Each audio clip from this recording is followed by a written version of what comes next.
11 physics में lesson number 4 पढ़ रहे हैं ना,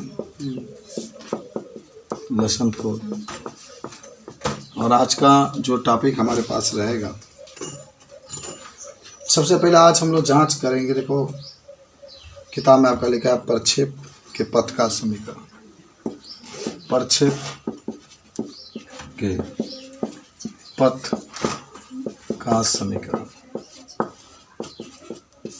आज ये समीकरण आपको निकालना है। जो प्रक्षेप का पथ है इसका समीकरण आपको निकालना, हल करना है, ज्ञात करना है। तो चलाओ निकालते हैं समीकरण। देखो हम कोई वस्तु ले लें इस तरीके से, तो इसको तो x अक्ष कहते हैं, इसको y अक्ष कहते हैं। और समीकरण लेकर के जब माने कोई वस्तु पिंड ले लें और यहाँ से किसी वस्तु को ऊपर फेंके, तो एक वक्र में इस प्रकार से गति करते हुए फिर आके नीचे गिरे, तो इसी को हम लोग कहते हैं प्रक्षेप गति। कहाँ जाएगा तो यहाँ पर वेग अलगे होगा, फिर यहाँ पर वेग आगे, इस तरह से बदलता चला जाएगा।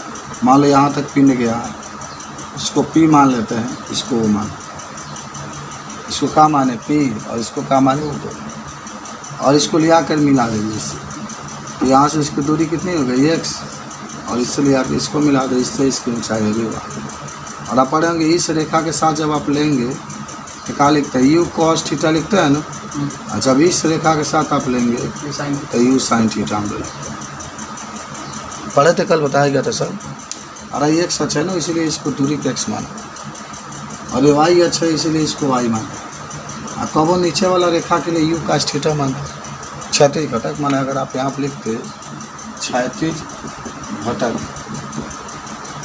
जिसको आप u h कहते हैं हॉरिजॉन्टल, तो u cos थीटा लिखते हैं। u का लिखेंगे u cos थीटा। ऊर्ध्वाधर घटक की जब बात होगी तो u भी लिखते हैं, यहाँ पर u sin थीटा। ठीक है, ये दोनों चीज़ आप जान चुके हैं। और यहाँ पर मान लीजिए m है, तो m की दूरी अगर मानते हैं तो x हो जाए क्या। चलो इतना मान लिए, तो पहले देखो आप OP के लिए निकालेंगे, O से P के लिए। यहाँ पर लिखेंगे O से P के लिए। बताइए, जब O से P के लिए आप निकालेंगे तो पहले आप पढ़े होंगे यहाँ पर दूरी। आपको O से P के लेंगे तो दूरी कितना होगा, दूरी तो आपको मैंने पहले ही कहा x होगा। ठीक है, समय का होगा t, समय कितना हो जाएगा t, और चाल कितना होगा, चाल जब क्षैतिज से लेके जा रहे हैं ना, तो चाल बराबर हो जाएगा आपके पास कितना, भाई क्या आ जाएगा u cos theta, u cos theta. अच्छा, अब आपको क्या करना है, देखो ध्यान से देखो। अब आपको निकालना है ना कि ये सब लिखा गया, तो अब यहाँ से गति के दूसरा समीकरण से, गति का दूसरा समीकरण से भाई जब ऊपर नीचे फेंकते हैं तो गति के दूसरा समीकरण जब ऊपर फेंकते हैं तो क्या होता है। देखो गति के दूसरा समीकरण का तो आप पढ़े ना, h बराबर पढ़े हैं ut plus half gt square, समझ रहे हैं। या y बराबर जो भी आप लिखिए, y बराबर लिख लो, क्योंकि यहाँ पर h मत लिखिएगा। ऊंचाई को तो आपने y माना है ना, ऊंचाई को क्या माना है, थोड़ा सा मैं लिख देता हूँ। तब लिखिएगा तो y बराबर ut, और देखो ऊपर फेंकेंगे तो माइनस हो जाता है, जी का मान minus half gt square, ut plus half gt square. अब पढ़े हैं ना, यहाँ पर थोड़ा सा किनारे बता देता हूँ, चलिए ये भी बता देता हूँ। t बराबर क्या होता है, समय बराबर क्या होता है, दूरी बटा चाल। तो दूरी कितना है, x है, और चाल कितना है, u cos थीटा। तो जहाँ टाइम होगा तहाँ दूरी बटा चाल, u cos थीटा।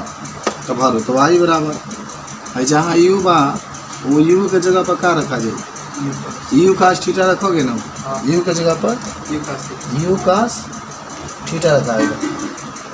ठीक है, रख दो u cos थीटा इंटू, और t के जगह पर क्या रखाएगा,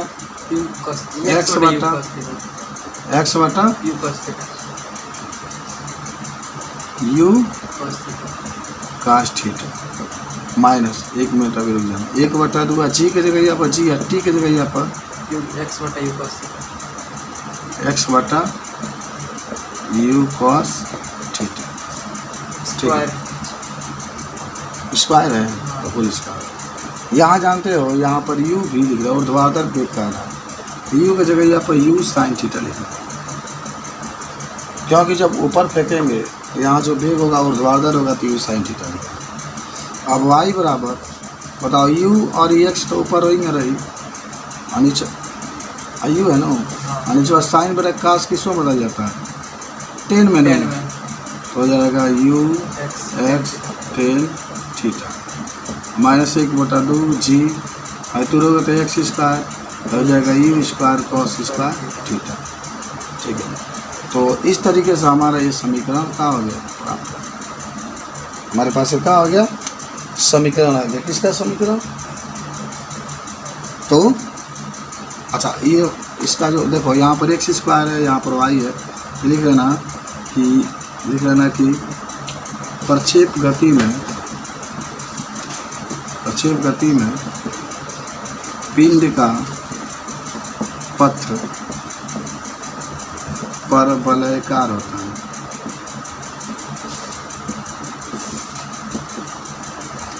परवलयाकार ठीक है ना इस तरीके से आप इसको सीख लेते हो थोड़ा सा लिख लो तो एक बार समझा दो। यहाँ जो है ना यू से यू कर देगा मेरी यू नहीं ठीक है। देखो दूसरा टॉपिक हमारे पास है प्रक्षेप का उड़यन का इसको अंग्रेजी में कहते हैं flight time of projectile. Flight time of projectile क्या कहोगे कि फ्लाइट टाइम ऑफ प्रोजेक्टाइल में ही बात आपको कहना है कि जैसे हम यहीं से समझो कि किसी वस्तु को ऊपर फेंके हम लोग और वह वस्तु प्रक्षेप गति करते हुए पृथ्वी के किसी बिंदु तक गिरने में जितना समय लगता है उसी को क्या कहते हैं। जैसे यहाँ से फेंके यहाँ से मान लो गेंद को तुमने फेंका और फेंकने के बाद गेंद गति करते हुए जितने समय में आकर नीचे गिरेगा उसी को प्रक्षेप का उड़यन काल कहते हैं। इसको कैपिटल टी से प्रदर्शित करते हैं। इसका मात्रा क्या होता है सेकेंड। तो देखो पहले हम समझाते हैं कि देखिए लिख सकते हो कि जब किसी वस्तु को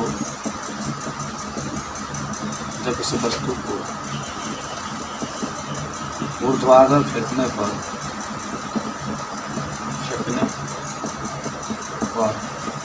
वह प्रक्षेप गति करता हुआ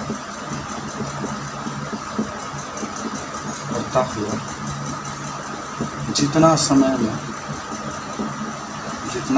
में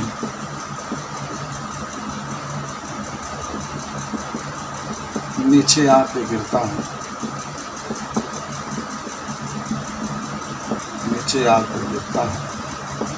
तो उसे प्रक्षेप का उड़यन काल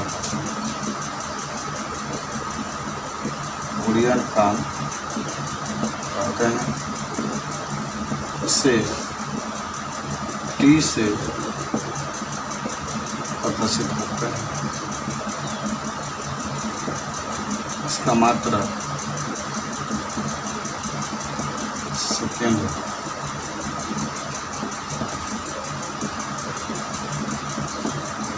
बात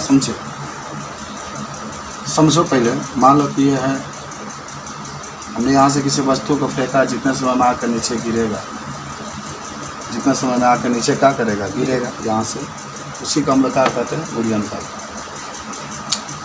अब हम आपको बता रहे हैं कि उड़यन काल का सूत्र आप कैसे स्थापित करेंगे हम मिटा रहे हैं ठीक है। तो प्रक्षेप का बूलियन काल का सूत्र आपको स्थापित करना है। जानते होंगे इसको क्या कहते हैं, यू cos थीटा कहते हैं, ऊपर वाला को यू sin थीटा कहते हैं, आपको याद भी होगा।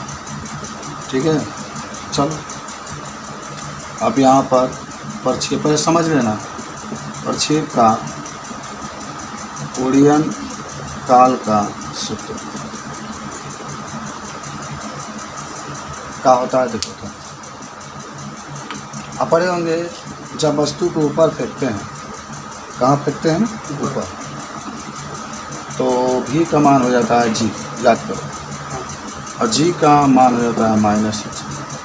यहाँ पर लिखना आर। तुम लोग जानते होंगे कि ऊर्ध्वाधर में जब फेंका जाएगा तो यू की जगह पर हमेशा यू sin थीटा लिखा जाता है। कब, जब ऊर्ध्वाधर। यहाँ से गति का दूसरा समीकरण ले लीजिए,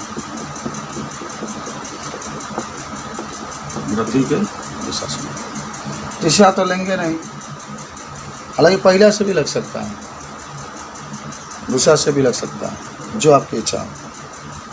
बोलिए, तीसरा से लगाएं तो दूसरा से गति के दूसरे समीकरण क्या होता है, h बराबर ut -12 gt। तो आप ऊंचाई की बात करेंगे तो जहाँ देखो, पहले जहाँ u होगा सबसे बढ़िया होगा, पहला ये लगा रहे हो ना, तो t² तो ऐसे ही रखोगे, u के जगह पर क्या हो जाएगा, sin थीटा हो जाएगा। अगर देखो सीट करेंगे ना तो ऊंचाई की होगा जो u² sin² थीटा बटा में, उन्हें कल नहीं 2u sin थीटा बटा में जी, हाई ना लगा करके यही लगाओगे, गति का पहला समीकरण लगा।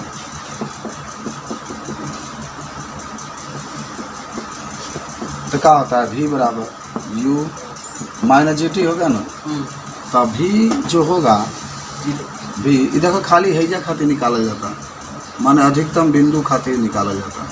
ठीक बा, तो v के जगह पर 0, आयु के जगह पर जानते वाला का लिखा है, u sin थीटा, आ जी होइंगा, आई टी होइंगा, तकरा कहने कह दो, चाहे करे कहने कह दो, तो जी टी बराबर u sin थीटा, तो t बराबर u sin थीटा बटा में 0। तो खाली अभी इतना खाते निकाले हैं, ठीक है ना, माने ओ से, यहाँ वो मान लो ये ओ से पी के लिए निकाला गया, ओ से पी के, तो मान लो टोटल अगर ओ से पी के लिए जाने में अगर इतना टी टाइम लगता है तो नीचे भी तो टी लगेगा ना, यानी कुल समय जब निकालेंगे तो कैपिटल टी बराबर 2t होगा, क्योंकि टी ये भी जा रहा है, टी ये भी जा रहा है, तो कैपिटल टी बराबर 2, और जहाँ टी बतावा रखा जाए u sin थीटा बटा में जी, इतना हो जाएगा कुल टाइम। इसको नोट करो।